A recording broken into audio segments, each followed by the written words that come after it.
Fala, gás nobre, tudo bem? Preparado para reagir? Muito bem-vindo à nossa aula sobre os compostos iônicos. Aqui nós vamos falar sobre as características dos compostos iônicos e aprofundar um pouquinho mais na dinâmica da ligação iônica, combinado? Então vem comigo. Gás nobre, compostos iônicos são compostos formados quando um elemento químico doa um elétron e um outro elemento químico recebe esse elétron.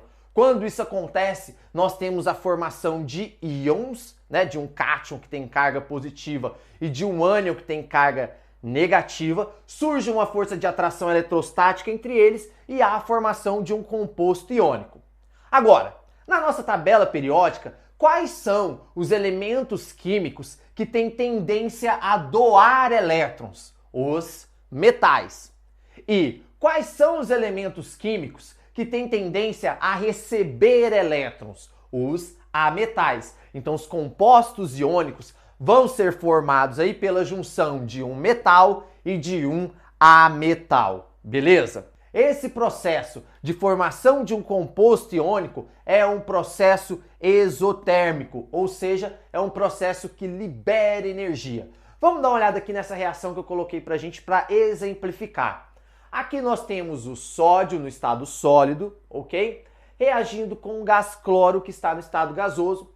Eles então reagem à formação de um composto iônico, ou seja, o sódio vai doar o seu elétron para o cloro e nós vamos ter a formação do cloreto de sódio e a liberação de energia.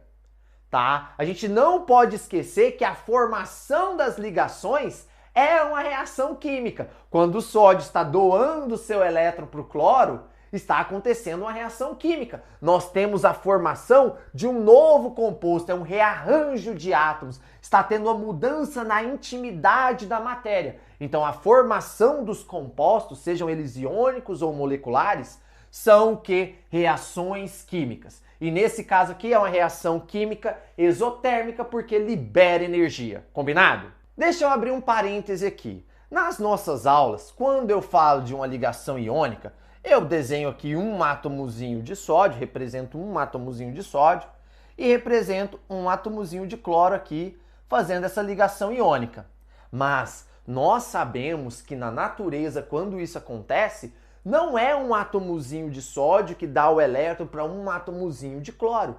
São milhões, bilhões, são uma quantidade muito grande. Mol é um número gigantesco, 10 elevado a 23. Então, é uma grande quantidade de átomos de sódio que doam seus elétrons para uma grande quantidade de átomos de cloro, tá? Então, isso aqui não acontece. Eu represento uma a um, que eu não vou escrever isso aqui tudo no quadro, nem tem como, vai ficar minha vida inteira. Mas eu represento uma, a gente tem que ter noção que quando essa reação acontece, é uma quantidade gigantesca de íons envolvidos, de átomos, de elementos envolvidos nessa reação.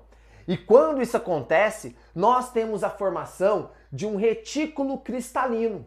Dá uma olhada só, ó. Então, quando acontece a ligação entre o sódio e o cloro, é essa estrutura que nós formamos. Isso aqui é chamado de retículo cristalino, porque a quantidade de átomos envolvidos nessa ligação é gigantesca. E aqui, no caso, nós temos nesse formato de um cubo, nós temos aqui um íonzinho de sódio, um de cloro, um de sódio, um de cloro. Beleza? E com isso, nós não podemos confundir com moléculas. Quando a gente fala moléculas, nós estamos falando de compostos moleculares que compartilham elétrons, tá? Então essa daqui é a estrutura de um composto iônico. Então composto iônico eu falo que é um agregado iônico e esse daqui é o retículo cristalino. É a estrutura desse agregado iônico. Combinado? Pronto, esclarecido todos esses pontos, vamos falar agora das características que são comuns a todos os compostos iônicos. Primeira delas, os compostos iônicos são sólidos, são todos sólidos. Todos os compostos iônicos são sólidos na CNTP, nas condições normais de temperatura e pressão. Por quê? Porque o que nós temos aqui é uma força de atração muito intensa. É a força eletrostática. Lembra lá das aulas de física, quando a gente vê a lei de Coulomb, que tem a força igual a uma constante, tá? Constante vezes uma carga vezes outra carga dividido pela distância elevada ao quadrado. Só essa constante aqui, ó, ela tem um coeficiente de 10 elevado à nona. Então olha o tamanho dessa força, tá? Então a força eletrostática é uma força muito intensa. Lembra, o que diz que o estado sólido é sólido, que o gás é gás? Não é a distância entre as partículas? Se aqui eu tenho uma alta força de atração, essas partículas vão tender a ficar bem próximas umas das outras. Então nós temos aqui compostos iônicos sólidos na CNTP. Fechou? Segundo ponto em comum aos compostos iônicos é que eles são duros, porém eles são quebradiços. Eles têm uma baixa resistência mecânica, tá? Então se eu aplicar uma força aqui, se eu der uma porrada aqui, eu consigo facilmente quebrar esse composto iônico. Por quê, guys? Dá uma olhada nisso aqui. O que acontece se eu conseguir aplicar uma força de modo que eu desloco essas camadas, que eu empurro isso aqui para frente? Se eu empurrar isso aqui um pouquinho para frente, olha só como vai ficar. Ó, imagina então que eu consigo aplicar uma força e eu desloco esse plano aqui. O que eu estou fazendo? Eu estou colocando cara a cara positivo com positivo, negativo com negativo, positivo, positivo. O que é isso aqui? Repulsão. Vai ter uma repulsão muito intensa. Do mesmo jeito que as forças de atração são fortes, se eu colocar positivo com positivo, vai ser uma repulsão intensa. Por isso os compostos iônicos têm uma baixa resistência mecânica. Porque dependendo do choque, você desloca um plano desse e coloca para repelir. Tá bom? Então eles são duros, porém eles são quebradiços. Fechado? Outra característica em comum é que os compostos iônicos possuem altos pontos de fusão e de ebulição. É claro, nós falamos aqui da intensidade da força que mantém esses íons, juntos, na verdade, não é uma força muito intensa, a força eletrostática. Por isso, nós vamos ter altos pontos de fusão e pontos de ebulição. Porque para passar para o estado líquido, para passar para o estado gasoso, o que a gente tem que fazer? Romper essas ligações. Nós temos que separar isso aqui, eu tenho que separar essa carga positiva dessa carga negativa. Como são ligações muito intensas, é uma força muito forte que une esses íons, eu vou precisar fornecer muita energia. Olha só o ponto de fusão do sal de cozinha são 800 graus Celsius. O ponto de ebulição já vai para 1413. Olha o óxido de magnésio, só o óxido de magnésio é 2.800 graus Celsius. O ponto de fusão para passar para o estado líquido. Tá bom? Para a gente fundir isso daqui.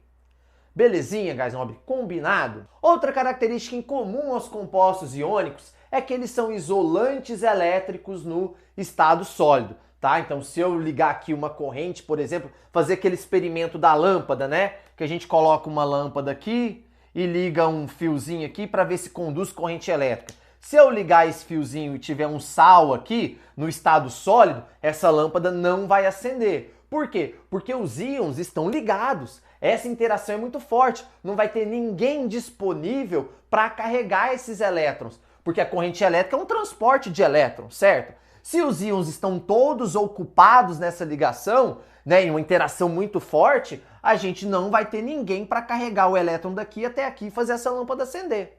Tá? Então eles são isolantes no estado sólido. Belezinha?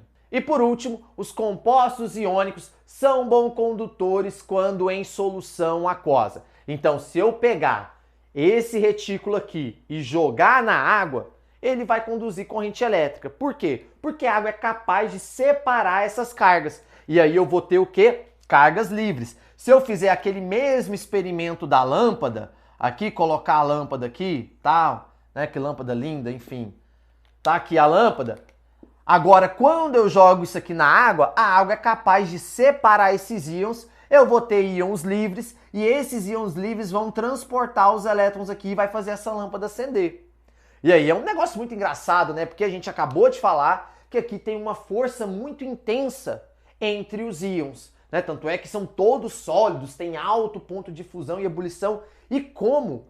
Se eu preciso de 800 graus para tirar o NaCl do estado sólido para o estado líquido, como somente jogando na água, a água consegue separar isso daqui? Boa pergunta. Vamos dar uma olhadinha. O que a água faz para separar isso aqui? Aqui, guys nobre, coloquei então o meu cloreto de sódio em água. Nós sabemos, nós não chegamos nesse ponto ainda na nossa revisão, mas nós sabemos que a molécula de água é uma molécula polar, ou seja, ela tem polos parciais negativos e polos parciais positivos, tá? Então o oxigênio aqui, ele tem uma carga parcial negativa e os hidrogênios têm carga parcial positiva. Então, é claro que se eu colocar um composto que tem cargas positivas e negativas, a água vai interagir com esse composto. E é isso que acontece.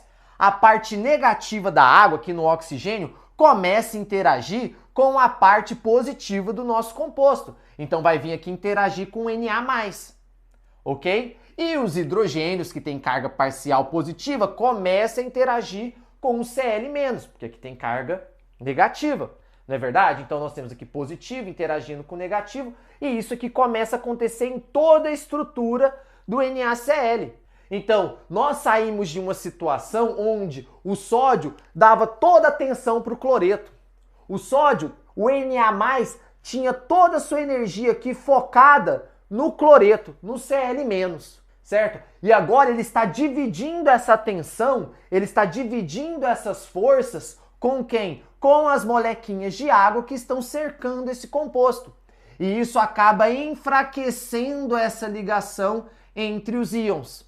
E acaba separando, por isso que o sal se dissolve, tá? Porque a água começa a interagir, enfraquece a ligação entre os íons e a gente consegue separar então esses íons. Então quando eu jogo o cloreto de sódio na água, o sal desaparece. Por que que desaparece? Porque a água está fazendo isso aqui, ó.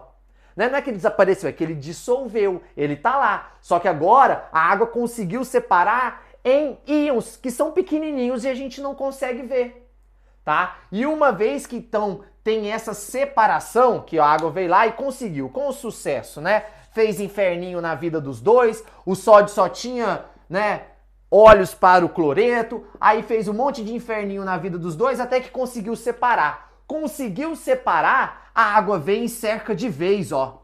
Isso é chamado de solvatação.